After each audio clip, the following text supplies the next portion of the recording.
Kerala vision news Thrissur. Kerala സർവകലാശാല കലോത്സവത്തിലെ കോഴ ആരോപണത്തെ തുടർന്ന് 3 വിധികർത്താക്കൾക്ക് പോലീസ് കസ്റ്റഡിയിൽ. തിരുവനന്തപുരം കന്റോൺമെന്റ് പോലീസാണ് കസ്റ്റഡിയിലെടുത്തത്. കേരള യൂണിവേഴ്സിറ്റി ചെയർമാൻ നൽകിയ പരാതിയിലാണ് നടപടി.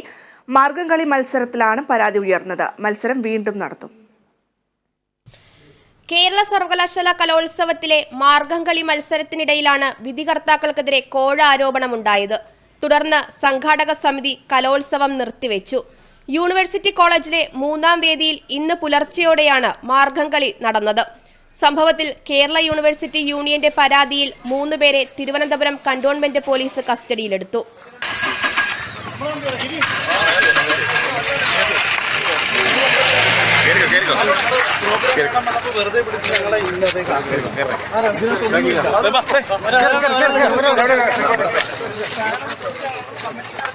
മത്സരം തുടങ്ങുന്നതിന് മുൻപ് വിധികർത്താക്കളുടെ ഫോൺ സംഘാടകരെ ഏൽപ്പിച്ചിരുന്നു.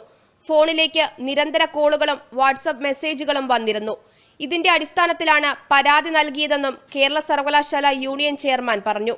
ഇതിൽ നിന്നുള്ള മെസ്സേജുകൾ അവരുടെ ഒരു ലോട്ട് നമ്പർ പറഞ്ഞിട്ട് അതിന് പ്രൈസ് കൊടുക്കണം എന്നുള്ള നിലയിലേക്കുള്ള മെസ്സേജുകൾ വരികയും കോളുകൾ വരികയും ചെയ്തതിൻ്റെ അടിസ്ഥാനത്തിൽ അത് കൃത്യമായി പരിശോധിച്ചുകൊണ്ടാണ് പോലീസിനെ അറിയിച്ചുകൊണ്ട് യൂണിയൻ എന്നുള്ള നിലയിൽ ആ പരാതി കൈമാറിക്കൊണ്ട് പോലീസ് ഉടനവരെ അറസ്റ്റ് ചെയ്തുകൊണ്ട് പോകുന്ന ഒരു സ്ഥിതിയാണ് ഉണ്ടായിട്ടുള്ളത്.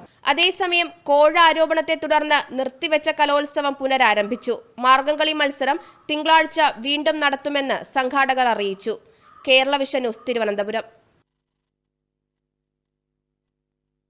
തൃശൂരിൽ ആദിവാസി വിഭാഗത്തിൽപ്പെട്ട പെൺകുട്ടിയെ മദ്യം നൽകി പീഡിപ്പിച്ചു. അതിരപ്പള്ളി മേഖലയിലെ ആദിവാസി കോളനിയിലെ 16-കാരിയാണ് വനിതാ ദിനത്തിൽ പീഡനത്തിനിരയായത്. 3 പേർ ചേർന്നാണ് കുട്ടിയെ പീഡിപ്പിച്ചത്.